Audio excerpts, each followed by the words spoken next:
Bem, em primeiro lugar, quero agradecer a presença de todos vocês. E mais uma vez nós vamos divulgar os dados, né? Objeto dessa nossa divulgação. Tocar em alguns setores, que alguns setores tiveram uma retração, houve uma queda razoável no desemprego, mas tem as suas nuances, então a gente tem que fazer uma análise, se não muito profunda, mas pelo menos trazer os dados que possam ser divulgados para a sociedade no seu todo.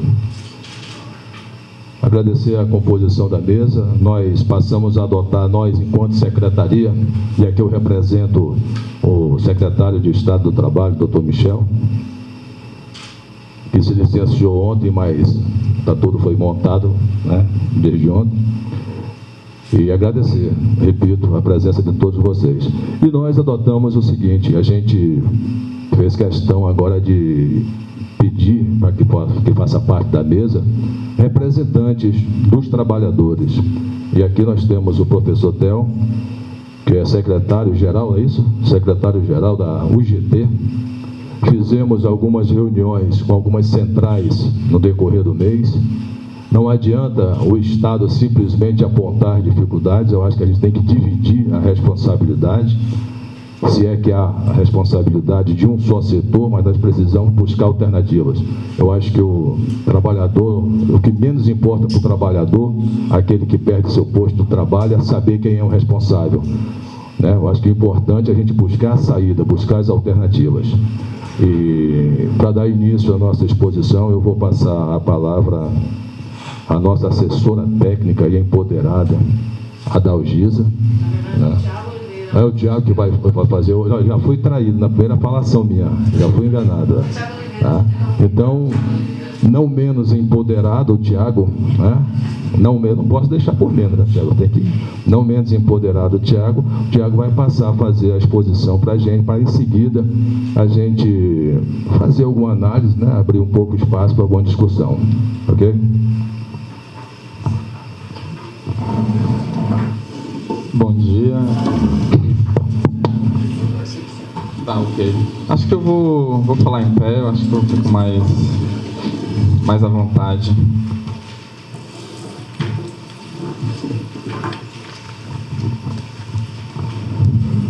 Bom, já fui apresentado, né? Eu me chamo Thiago, eu sou economista do Diese. Já trabalhei na PED por 3 anos, né, Dalgisa? Eu não me recordo mais, mas hoje eu estou no escritório, enfim, fazendo outras atividades. Só interromper um pouquinho. Vocês todos receberam material? Sim. Todos? Tem alguém lá que não tem, para poder acompanhar. Desculpa, Tiago. Não, tranquilo. E, enfim, hoje eu estou carregado de outras atividades dentro do Diese. Mas, enfim, hoje aqui a gente vem falar um pouco da pesquisa de emprego e desemprego, os resultados referentes ao trimestre encerrado no mês de julho, né, de 2015.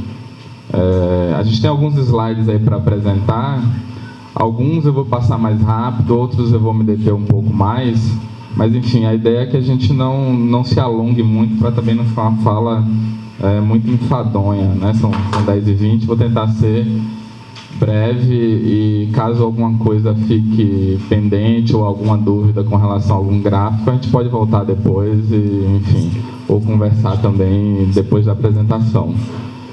Bem, o cenário, falando bem brevemente, que eu acho que é importante, o cenário macroeconômico eu acho que é de conhecimento de todos, né? A gente vive uma situação, do ponto de vista econômica e política, não muito boa, uma situação que traz impactos negativos para o mercado de trabalho brasileiro, para o mercado de trabalho em particular do Distrito Federal. Então, a gente vem desde 2012, pelo menos, com taxas de crescimento econômico bem mais modestas, né? Após um período que de 2004 a 2010, não obstante a crise internacional de 2009, que impactou negativamente o PIB brasileiro, mas nesses 6 anos, de 2004 a 2010, a gente teve uma aceleração do crescimento econômico bastante significativa, rompendo com quase 2 décadas e meia de baixo crescimento econômico. Aqui eu me refiro aos anos 80, aos anos 90 e uma parte dos anos 2000. E esse maior crescimento econômico, mas não só ele, outros fatores também influenciaram positivamente, mas que eu não vou entrar aqui nos detalhes, ele propiciou uma melhora substancial do mercado de trabalho brasileiro. Então, que melhora foi essa? Houve uma redução expressiva das taxas de desemprego, houve um aumento da formalização dos vínculos de emprego, houve uma diminuição das desigualdades salariais, houve um aumento do rendimento médio real do trabalho. Enfim, todos esses são aspectos importantes e que foram observados num longo período aí de 2004 a 2010. A partir de 2011, 12 para cá, a gente tem um cenário tanto quanto adverso. O cenário externo é bastante hostil, vocês devem acompanhar aí pela imprensa, enfim, um caso mais recente é a situação da China, que está desacelerando de forma significativa, mas também tem a situação europeia, com um caso particular da Grécia, e a economia norte-americana que está com uma recuperação lenta, não muito consolidada. Então, um cenário externo bastante hostil se combina com um cenário interno de baixo crescimento econômico, e isso faz com que os impactos no mercado de trabalho, a gente observe, não sejam muito positivos. Mas no caso de julho em particular, e aí eu já vou entrar nos dados que nos interessam,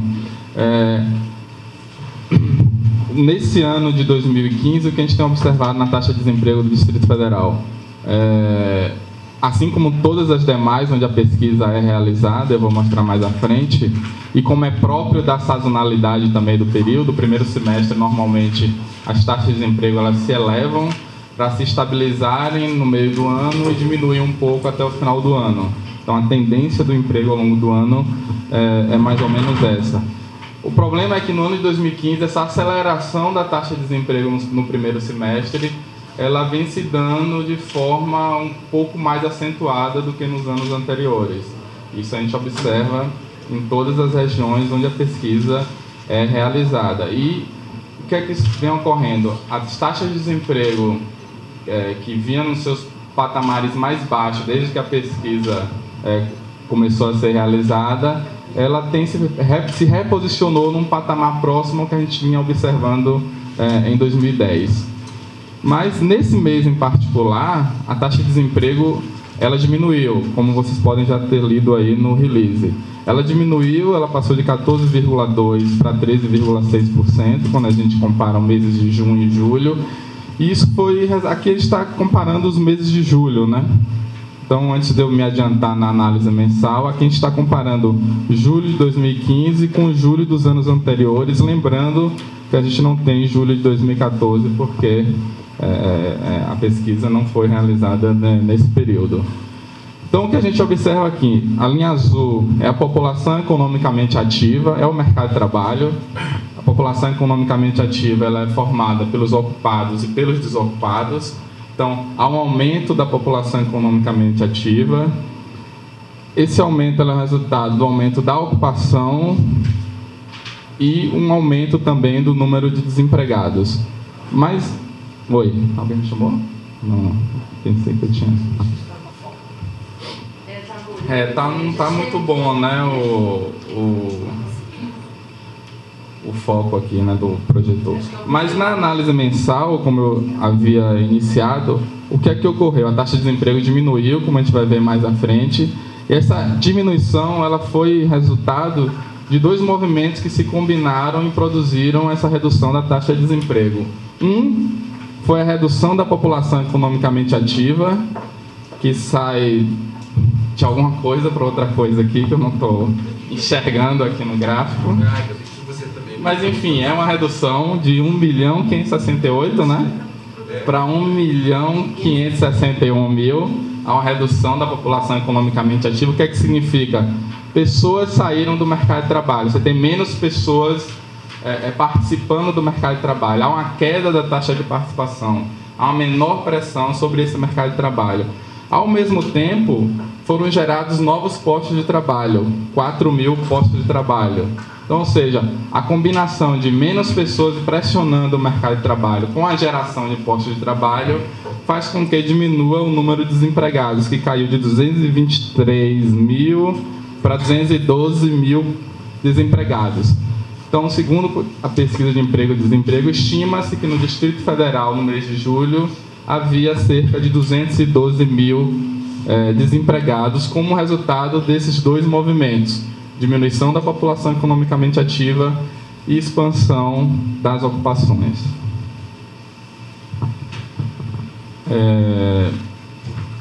A taxa de desemprego, de acordo com a metodologia da PEG, ela se subdivide em 3 componentes.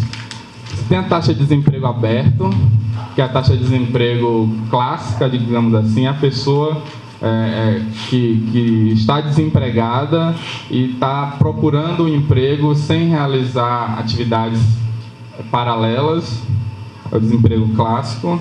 Então, o desemprego oculto, que tem 2 partes: o oculto pelo trabalho precário, ou seja, a pessoa, além de procurar se reinserir no mercado de trabalho, ela realiza alguma atividade que lhe propicia um rendimento.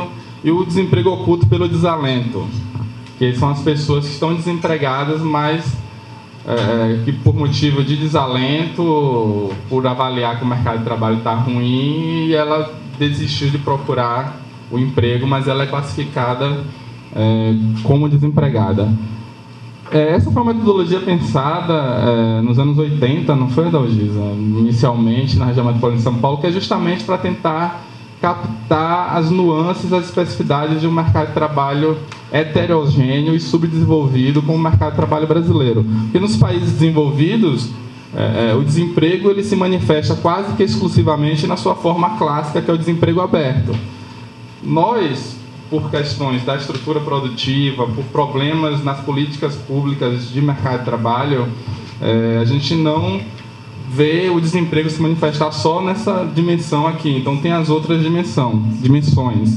Então, quando a gente compara as taxas de desemprego, seja total, seja em suas componentes, os meses de julho, a gente percebe, como eu já falei, que a taxa de desemprego de julho de 2015 ela retornou para um patamar de julho de 2010. Elas são similares.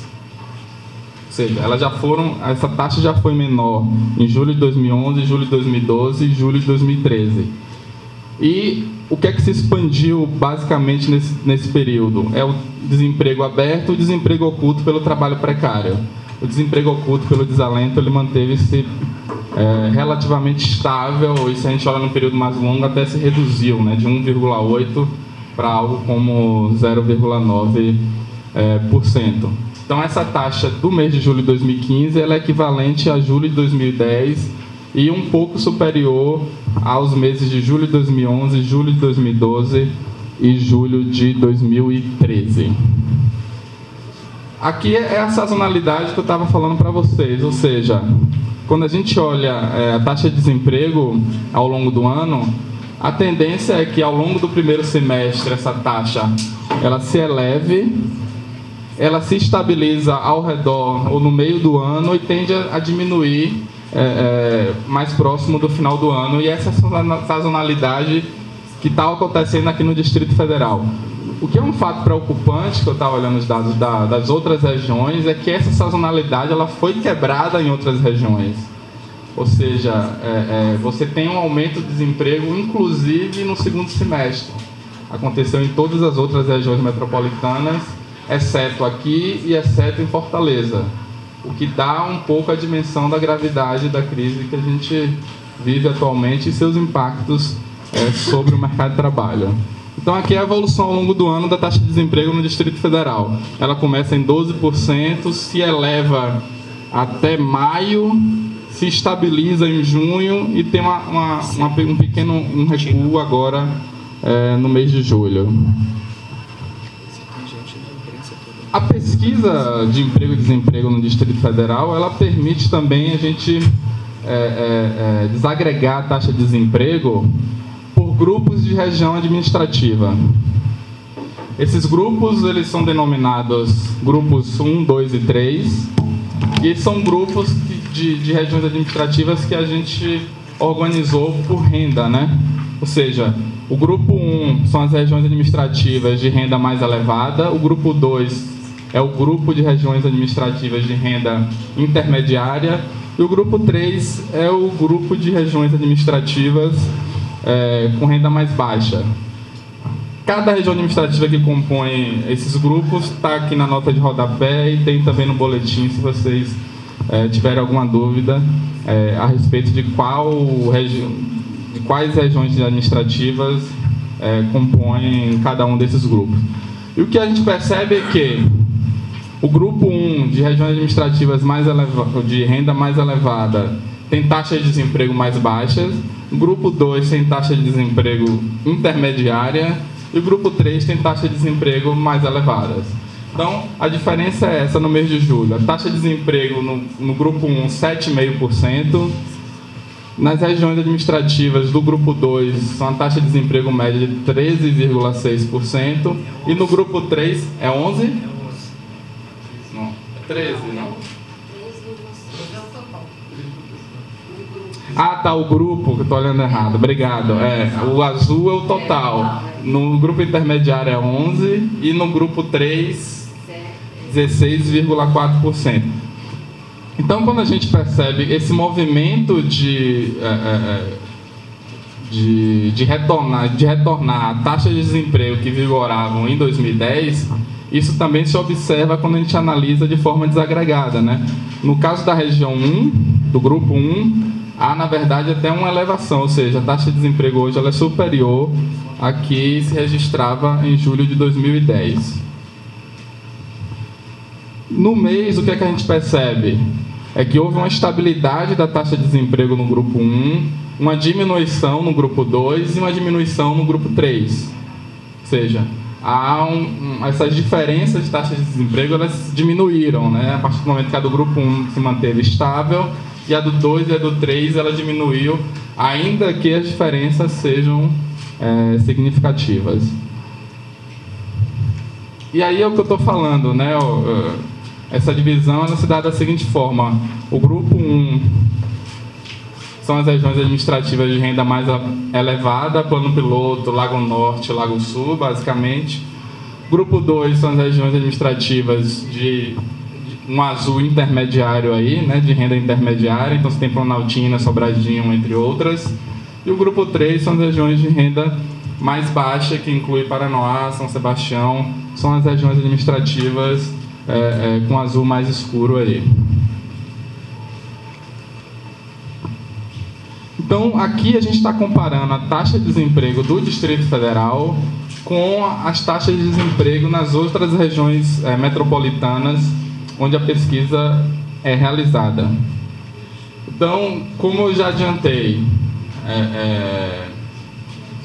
voltando um pouco, historicamente a taxa de desemprego do DF ela se posiciona de forma intermediária dentre as regiões que a PED é realizada, ou seja, normalmente a taxa de desemprego do DF ela é mais baixa do que a das regiões do Nordeste.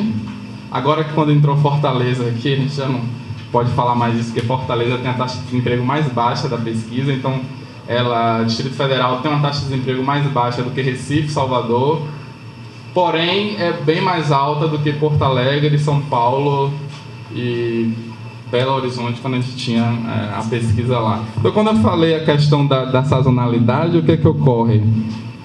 Esse amarelo aqui, por exemplo, é a região metropolitana de Porto Alegre.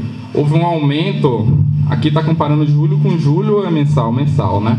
Então, houve um aumento de 8,5% para 9,4% em Porto Alegre.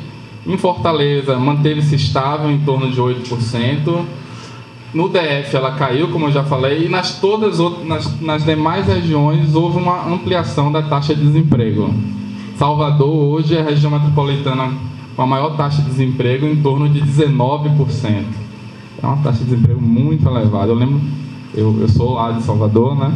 E quando eu morava lá ainda, nos anos 90, um mercado de trabalho muito mais adverso, a taxa de desemprego de Salvador quase se aproximou de 30%, não foi não, Giza? Lá nos anos 90, que é algo muito preocupante. E agora? 19%, mas já esteve em 17%, e se a gente volta mais para trás, ela já teve mais baixa e tá subindo. Então, no mês, o comportamento da taxa de desemprego no Distrito Federal foi muito bom e destoou do comportamento das demais regiões.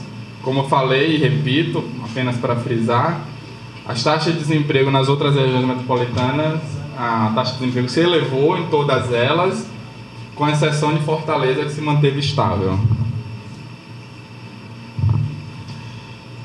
Bom, aqui é um dado relativo à taxa de desemprego por atributos pessoais, eu não vou me deter muito nela, mas apenas para enfatizar que qual é o perfil do desempregado, ou quais são as características das pessoas mais suscetíveis a estarem em uma situação de desemprego.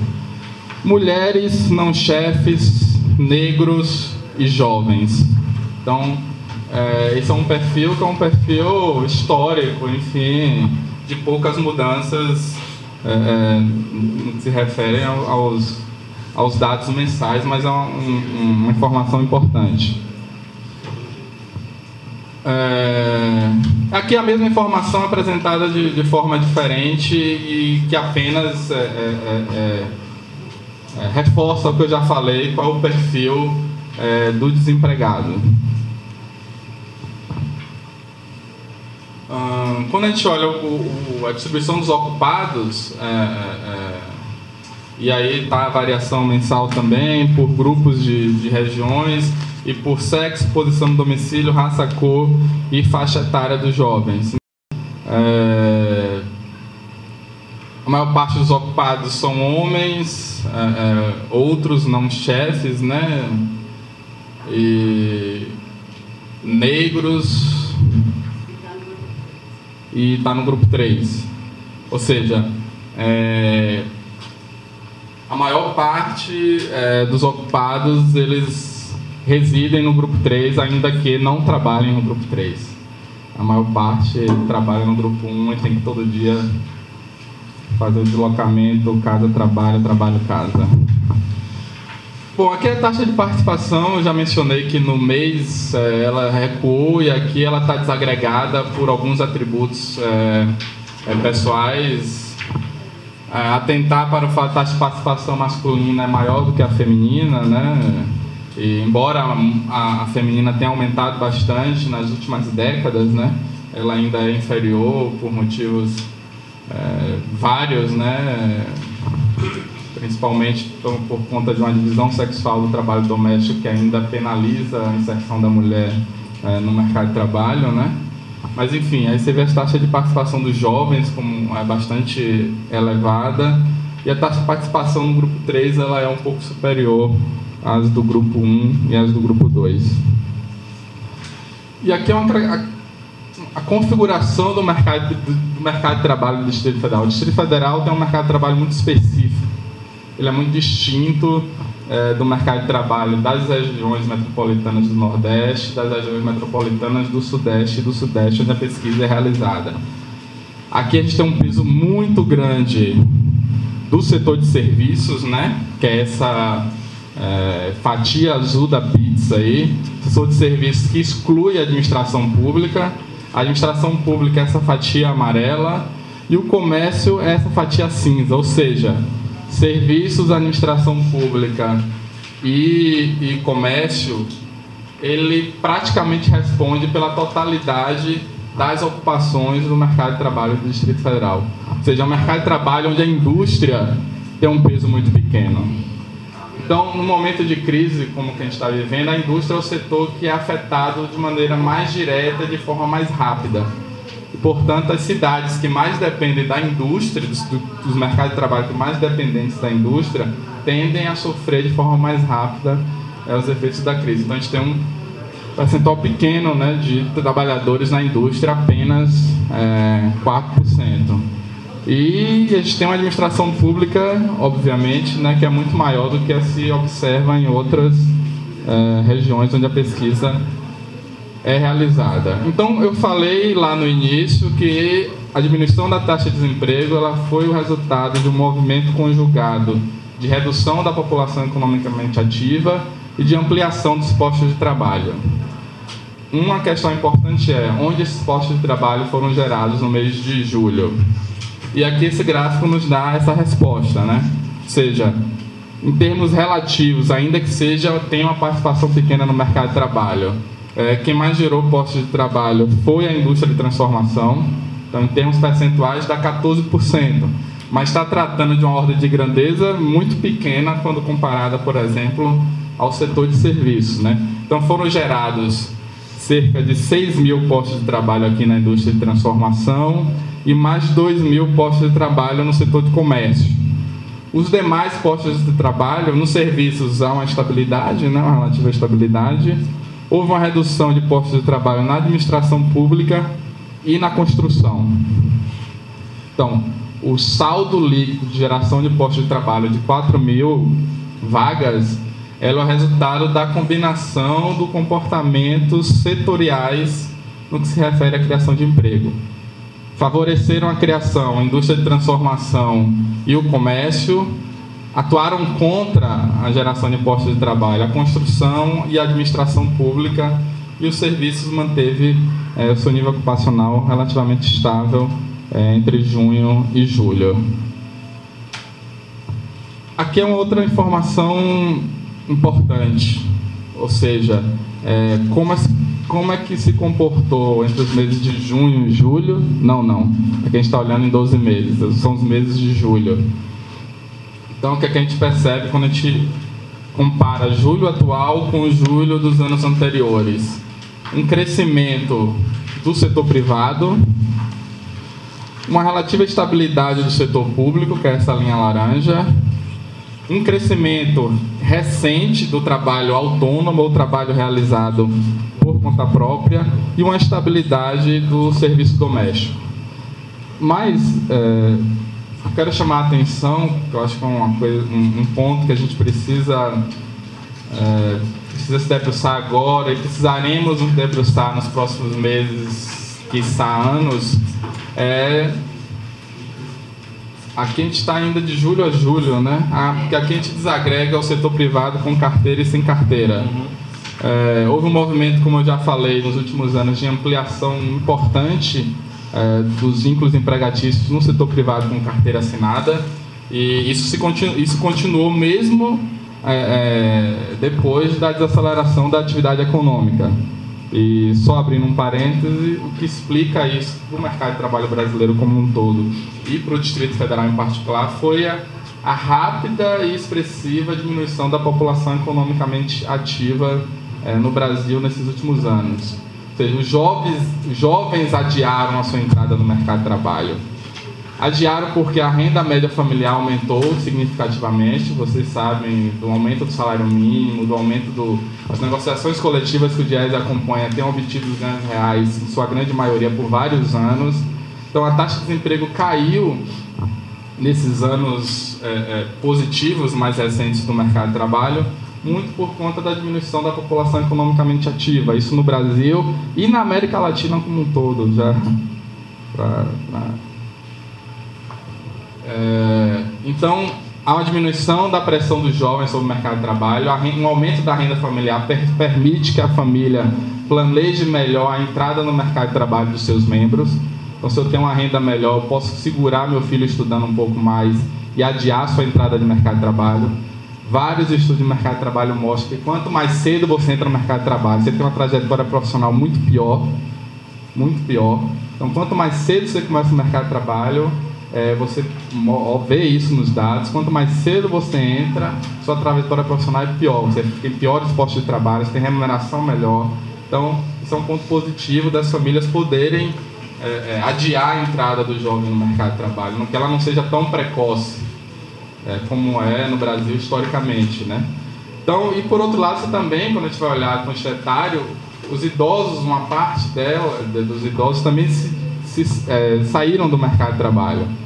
E aí tem uma relação direta com o salário mínimo e sua vinculação com benefícios previdenciários. A melhora, um pouquinho, mas uma melhora dos benefícios previdenciários permitiu que uma parcela dos idosos saísse do mercado de trabalho e gozasse da sua aposentadoria. Então, tudo isso eu falei para dizer que eu estava falando do emprego formal, do crescimento do emprego formal, que é o emprego com carteira assinada do setor privado, mais os empregos do setor público, que não estão aqui. E houve uma diminuição também nesse período do desemprego sem carteira assinada, né? Então saiu de 22% lá em 2010 para 18% em 2013. E agora, com essa mudança mais expressiva do cenário econômico, há uma tendência, há uma inflexão aí que está insinuada nesses gráficos, mas eu vejo que isso pode ser uma tendência para os próximos meses, inclusive para o ano de 2016, é uma deterioração da qualidade dos postos de trabalho gerados pelo mercado de trabalho brasileiro e do Distrito Federal em particular, ou seja, queda dos empregos no setor privado com carteira assinada, aumento dos empregos do setor privado sem carteira assinada e o aumento do trabalho por conta própria. Ou seja, há uma relação clara, quando a gente analisa os dados numa perspectiva mais longa, entre desaceleração do crescimento econômico, aumento da taxa de desemprego e aumento das ocupações de menor qualidade no mercado de trabalho. Aqui eu estou me referindo aos trabalhos no setor privado sem carteira assinada e os trabalhos realizados por conta própria. Esses dois tipos de trabalho, eles têm rendimentos menores, maior rotatividade, enfim, são trabalhos mais precários, e se você não tem a carteira assinada, obviamente que você está à margem da proteção social e trabalhista assegurada pelo Estado brasileiro. Vou... 10h46, né? Aqui a gente tem um gráfico que mostra a distribuição de segunda posição na ocupação e instrução. Enfim, depois vocês olham com mais calma, eu vou caminhar para encerrar e a gente abre para perguntas, para conversas. O rendimento médio real dos ocupados por grupos de RA, ou seja, o grupo 1 de renda mais elevada, obviamente, o rendimento médio real é maior, em média de R$ 8.800. O grupo 2, que é a linha laranja, R$ 1.033. E o grupo 3, que é o cinza... Não, aqui é 3.000, né? Aqui é 3.000. E o grupo 3 é algo em torno de quase R$2.000, né? Isso, 1.900 e uns quebrados. Então, quando a gente percebe o que é que ocorreu, o aumento do rendimento médio real, qual é a linha do total? Que se observou de junho a julho. O total é o vermelho, mas o laranja mais escuro aí. O total é o laranja? Não, o total é amarelo. O amarelo. O rendimento médio real no Distrito Federal é de 2.700, aproximadamente R$2.700. Era de R$2.600 no mês de junho. Então há um pequeno incremento de um mês para o outro. Esse incremento ele é basicamente resultado do incremento do rendimento observado no grupo 1, né? De 2013 para 2015. Junho com junho. Junho com junho. Você percebe que já vem de algum tempo o aumento do rendimento médio real dos residentes no grupo 1, Lago Sul, Lago Norte, Plano Piloto, né, basicamente. E estabilidade, mais ou menos, dos rendimentos dos trabalhadores que residem nos outros grupos de regiões administrativas. Esse é um problema importante no mercado de trabalho do Distrito Federal, no mercado de trabalho brasileiro, que é a alta desigualdade salarial, né? Então, é uma desigualdade salarial bastante significativa, né? E aqui é o mensal, assim, ali, detalhe, os dados de rendimento se referem a junho, né? Sempre em relação ao mês anterior. Então, todos os dados se referem a julho, exceto os dados de rendimento se referem a junho, porque na pesquisa você sempre está perguntando o rendimento, quanto a pessoa auferiu no mês anterior, né? Quando a gente olha no mês, houve o total é o amarelo, né? Então você tem uma relativa estabilidade, né? Isso do rendimento médio real. Foi estimado em R$ 2.730 em maio e agora foi estimado em R$ 2.718 em junho. E por grupos de região a gente vê mais ou menos também uma estabilidade ou um ligeiro incremento no grupo 1. Aí são questões que vocês podem aprofundar depois e se debruçar um pouco mais. A diferença do rendimento médio real por sexo, né?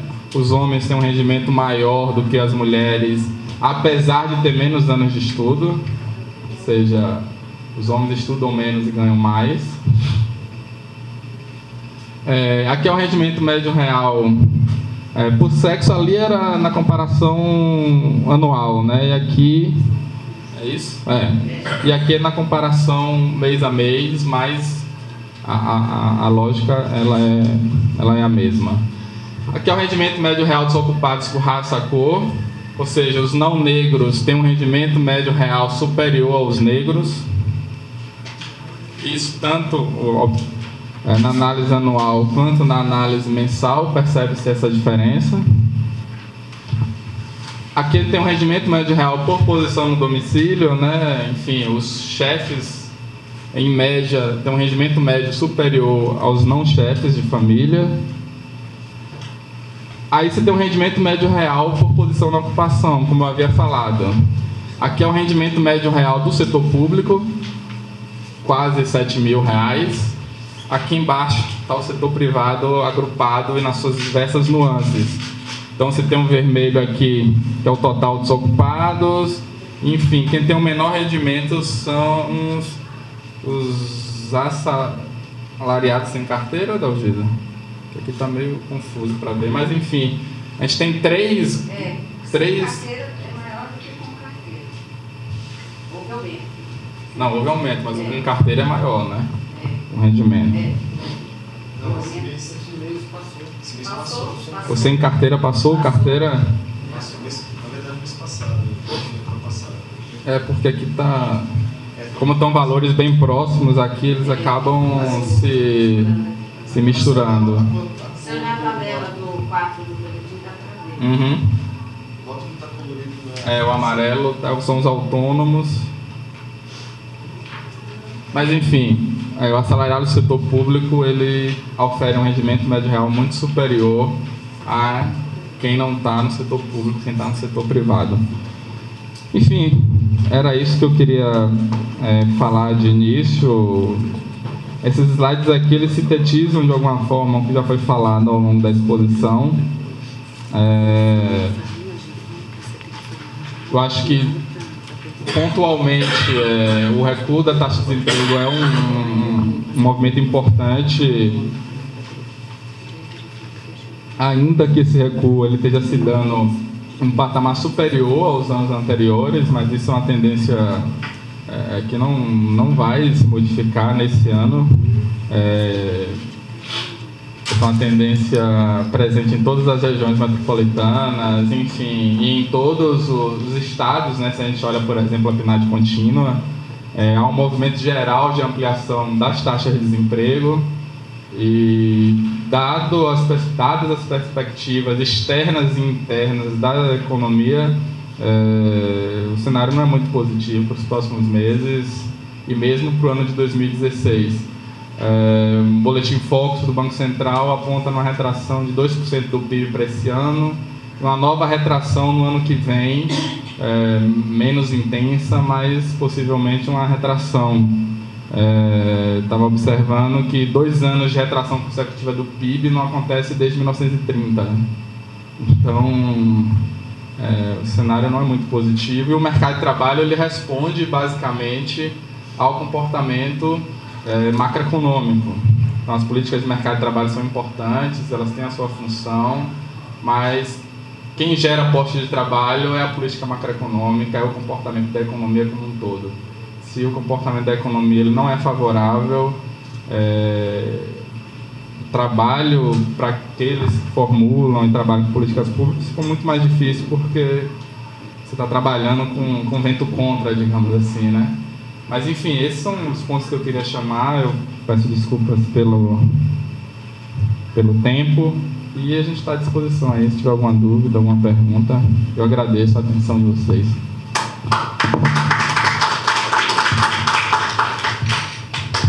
Pode ir, Paulo.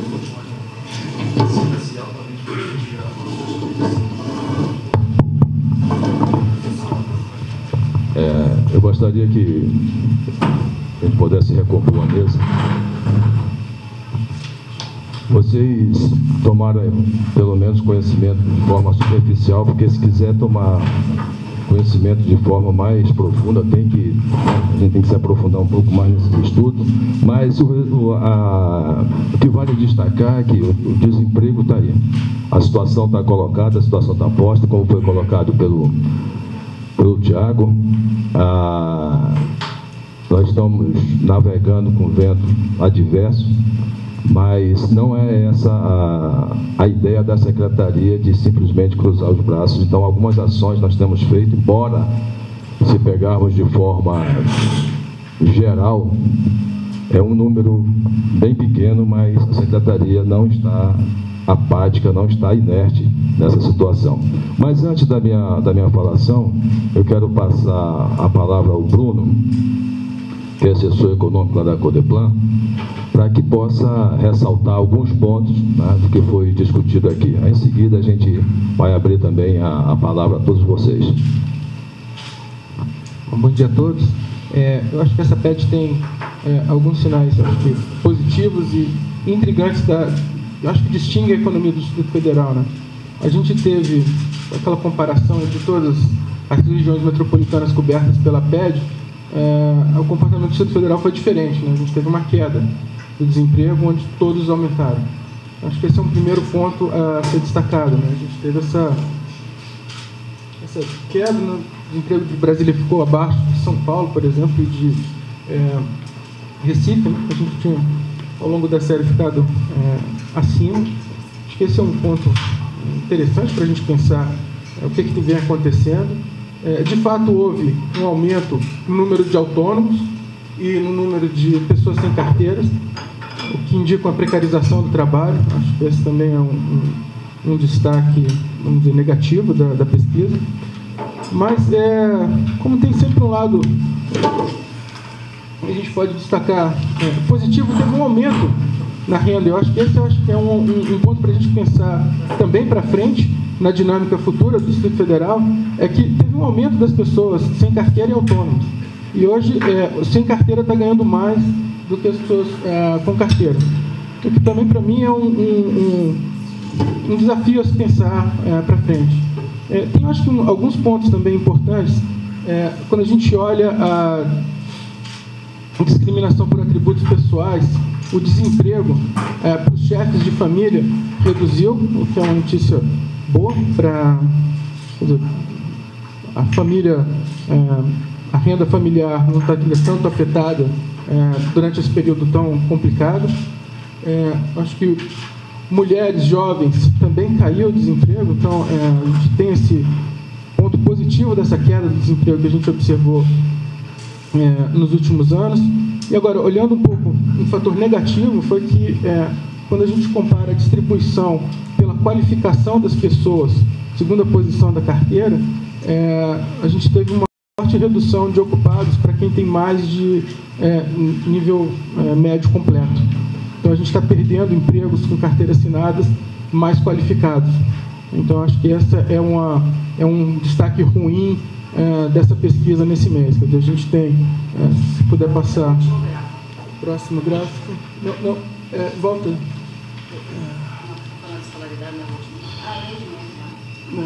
Não, participação.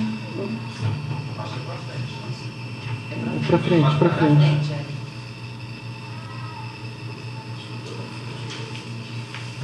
Esse aqui, né? Esse a gente, impossível alguém ler aqui, se alguém tiver com papel pode comparar, mas aqui a gente tem, desse lado aqui a gente tem junho e aqui a gente tem julho. E aqui está discriminado entre quem tem esse bloquinho aqui é quem tem médio completo ou mais. Então, quando a gente compara quem perdeu essas barrinhas aqui, quem perdeu mais emprego foi o pessoal com médio completo e com carteira. Então, acho que esse é um destaque negativo, eu acho, e que aponta um sinal amarelo aí da dinâmica futura do Distrito Federal. Bom, por último, né, para deixar ainda uma mensagem boa com tantas ruins, é que o desemprego também caiu fortemente nas áreas mais pobres. Então, quer dizer, quando a gente compara aqueles grupos de tipos de desemprego, a gente teve uma queda bem mais forte para o grupo 3 e para o grupo 2, que são regiões mais pobres. Então, acho que esses são alguns destaques, a gente pode depois discutir mais aprofundadamente esses pontos.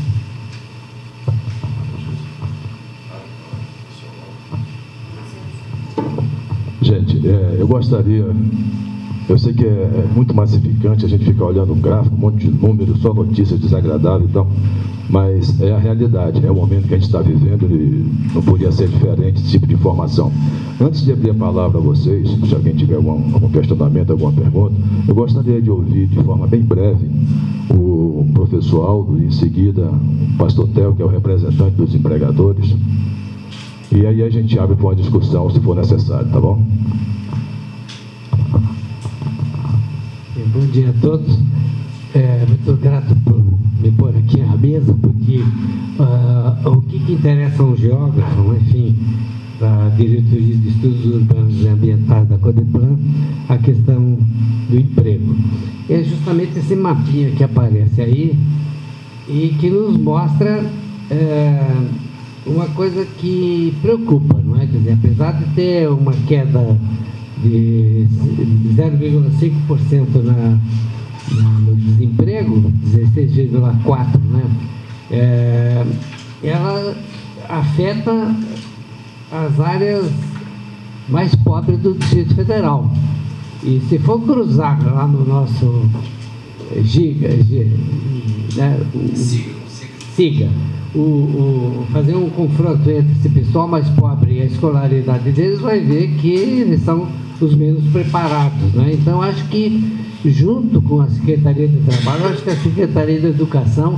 Bom, a gente já tem também, vimos lá na Fibra, que os diferentes setores do Sistema S estão preocupados em aumentar a quantidade de técnicos para preparar, talvez, uma nova fase da atividade industrial, enfim, né, do Distrito Federal. E aí, desculpa que eu agregue, que precisa agregar um dia, né, Tiago, a nossa futura, ou atual mesmo, área metropolitana.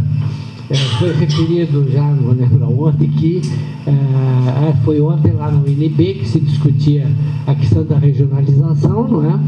A necessidade de Goiás e Distrito Federal, e aí o secretário adjunto vai sugerir aos deputados distritais que se entendam com o pessoal da Assembleia Legislativa de Goiás para que, pelo Estatuto da Metrópole, essa área também seja contemplada, né, com políticas públicas, porque muito do futuro, né, estou falando do futuro daqui a 10, 15 anos, muito do que se quer como solução para o DF vai estar fora do DF, pelas terras mais baratas, por uma mão de obra embora menos qualificada do que do DF, ela pode ser preparada para, por exemplo, uma implantação de indústrias, né?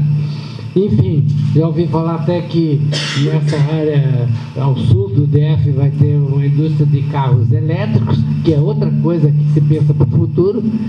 No futuro vamos ter muito menos combustível, embora o petróleo esteja baixando, nós vamos ter um problema aí que ele vai acabar, né? Pode ser daqui a 20 anos, mas vai acabar. Então eu diria que preocupa a questão geográfica na medida em que justamente também na área metropolitana que você tem uma quantidade enorme de pessoas desempregadas e que parece não interessar muito ao estado de Goiás, na medida em que ele sempre reputa, eu já sei isso desde 1973, quando eu fui a Goiânia para tratar dessa questão metropolitana, que eles sempre falam que a periferia metropolitana, esses 12 municípios, são resultados da extravasão do Distrito Federal. Então, a questão do desemprego e do emprego praticamente no futuro vai ter que ser associado da DF fora, e torcer para que a economia se revitalize, apesar do momento adverso, não é? Sobretudo, como o Tiago falou, do estremecimento chinês, que abala o mundo inteiro, e, logicamente, também da Grécia, que está afetando a comunidade europeia, né? Então, nós estamos melhores do que a Grécia, estamos, mas estamos com uma crise política que me preocupa, na medida em que a mídia toda faz pressão para que haja renúncia, que haja isso, que haja aquilo, enquanto que os governantes não têm chance de governar, nem lá fora, nem aqui dentro, nem no federal, nem no distrital, em função das pressões por questão de recurso, da sonegação que é gigantesca e tal. Então, acho que afeta bastante também a questão do desemprego o fato de que as empresas estarem, digamos, fechando filiais, etc. Eu, por acaso, fiquei animado com a ida a Samambaia, porque Samambaia parece que está tendo o que o francês chama de só, quer dizer, uma revitalização, um comércio bastante desenvolvido, muitos filiais do plano piloto lá estão. Então, eu acho que isso, se a gente desagregar por região administrativa, vai mostrar que algumas dessas áreas, como o Gama, né, já estão tendo, parece que 43% dos empregos no local. E esse mapa também interessa a geógrafo, porque a minha tese é que a gente tem que descentralizar, não é? Uma coisa que já a CODEPLAN também assumiu de alguma maneira. Como fazer? O governo faz o seu papel, porque o próprio governador declarou que quer não só trabalhar com a área metropolitana, mas com a geração de trabalho fora do plano piloto. E talvez esse ano ainda transfira o pessoal da administração lá para Taguatinga, Ceilândia, não é? O que é uma coisa boa, atenua um pouco esse fluxo. Então, quer dizer, tem toda a questão do desemprego é multivariada, né? Porque afeta o trânsito, afeta, enfim, como as pessoas estão se alimentando, e se não se alimentam bem, temos um problema, as crianças não têm um desempenho bom nas escolas. Por isso que eu falei, eu sou secretário adjunto, que a Secretaria da Educação e do Trabalho tem que fazer uma parceria. Essas são observações, menos de cunho estatístico, mas de cunho de avaliação da experiência que já há muitos anos eu me preocupo com esse problema do Distrito Federal. Obrigado. Eu já quero falar como representante do trabalhador, e isso pode diferenciar um pouco do discurso mais técnico, né? Sem características econômicas, mas falar do dia a dia do trabalhador como representante do trabalhador. Posso afirmar que a gente vive um momento tenso, delicado, jamais visto pelo menos nos últimos 20 anos. Lamentavelmente, aí o companheiro falou da questão geográfica, e ela é muito importante porque nós temos aí no Sistema Público de Emprego e Renda 50 mil trabalhadores que ocupam ou ocupavam postos de trabalho no Distrito Federal, que são do entorno, né? Que existe, nós temos a lei da rede, é o entorno de Brasília, são essas cidades goianas, de Goiás, que tem muita gente no mercado de trabalho. E a pesquisa domiciliar, ela não pôde atestar a cumplicidade ou até mesmo a perplexidade das cidades do entorno na questão do desemprego, porque ela está restrita ao Distrito Federal. Então a gente tem famílias, muitas e milhares de famílias desempregadas com o fechamento de postos de trabalho no DF, oriundas do entorno de Brasília, e o que acarreta violência, que acarreta problemas de ordem social.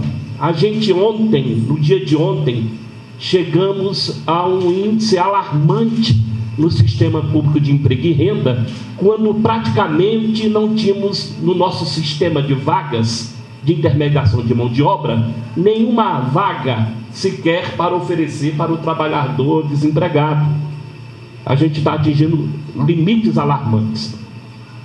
Quando eu falo em nome do trabalhador, é porque em todos os nossos sindicatos, aí eu cito o meu, o Sindicato dos Técnicos Industriais do Distrito Federal, a gente recebe todos os dias vários pedidos de demissão, de precisando fazer uma homologação das demissões, e a gente conversa o tempo inteiro com os empresários e a gente sente um momento delicado.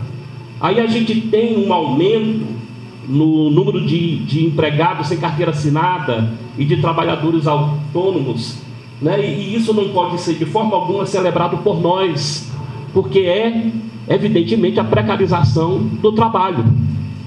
Então a gente vive um momento muito delicado, com a recessão econômica, com a crise econômica política.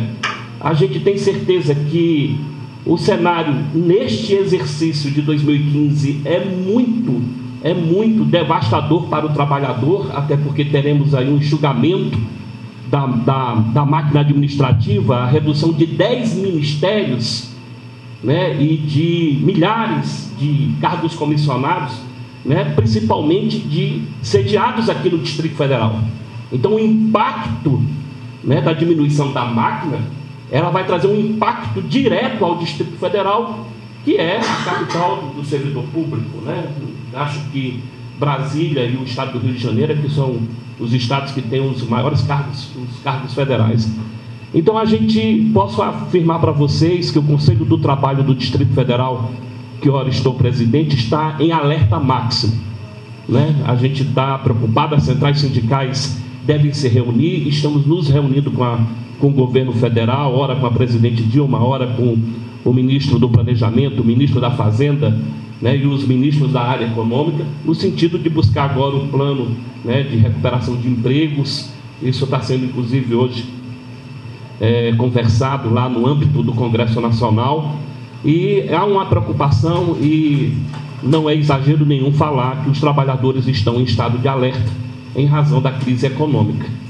Evidentemente, a gente tem alguns avanços aqui no Distrito Federal quando a gente debate e suscita a discussão no âmbito do DF. Por isso que a questão que o senhor colocou, professor, é importante da geografia, né? Oxalá que a gente possa, doutor Alan, né, a CETRAB, junto com o DIESE, alargar as estatísticas dessa pesquisa para o entorno do DF. E aí eu poderia, por intuição, afirmar o seguinte, que se fizéssemos essa pesquisa no entorno, na região metropolitana do Distrito Federal, os nossos índices seriam os iguais praticamente, ou pior do que Salvador, ou pior do que outra capital. Então, mesmo aqui colocando uma perspectiva de que em 2016, a partir de maio de 2016, a gente tenha indicadores melhor da economia, é preciso fazer um esforço muito grande para que a gente possa qualificar o trabalhador para ocupar vagas ainda não preenchidas, né, por falta de qualificação profissional. É preciso fazer um chamamento para o setor empresarial, para o Sistema S, né, que nos garanta os cursos de gratuidade estabelecida por lei federal, por decreto federal. É preciso fazer uma conscientização junto ao governo de que é preciso, né, investimentos, parcerias, né, e aí a parceria passa a ser uma grande moeda numa crise econômica, no sentido de se abrir as grandes indústrias com né, outros países, né? Então aí tem investimentos chineses, europeus. Eu acho que isso é um atrativo importante. Agora, como representante do trabalhador, a gente percebe que o momento é muito difícil. A gente percebe que nas agências Cine há um desespero do trabalhador, porque perde. A gente vê pais de família chorando, né, pessoas desesperadas, né, e a Secretaria do Trabalho com muita vontade política de ajudar, mas a crise ela extrapola, né, o Distrito Federal, ela vem de forma avassaladora, né, prejudicando o mercado de trabalho. A gente estamos em estado de alerta, como eu falei, muito atentos e buscando providências do governo federal. Não é possível que a conta, né, desse desastre econômico seja imputado diretamente ao trabalhador. Nós não podemos aceitar isso, não podemos concordar com isso, né? A gente tem que fazer com que esse esforço fiscal, econômico, político, ele seja extensivo também aos ricos, aos latifundiários, a quem detém um maior poder econômico. Não podemos só nós, trabalhadores, pagar a conta.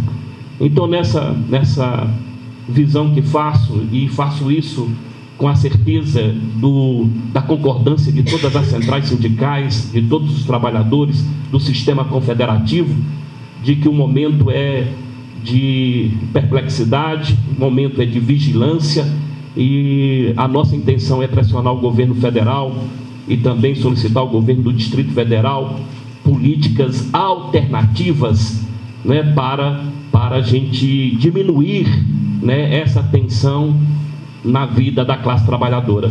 Uma das soluções seria o empreendedorismo, seria mais microcrédito para o pequeno empreendedor.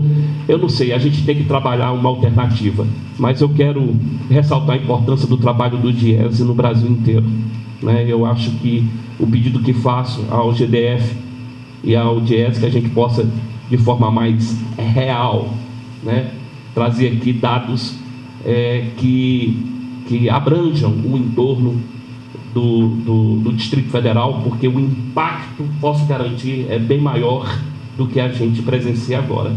E oxalá, né, que a gente possa encontrar uma solução para frear o desemprego, para travar a crise, que Deus possa ajudar a nós e ao Brasil. Obrigado.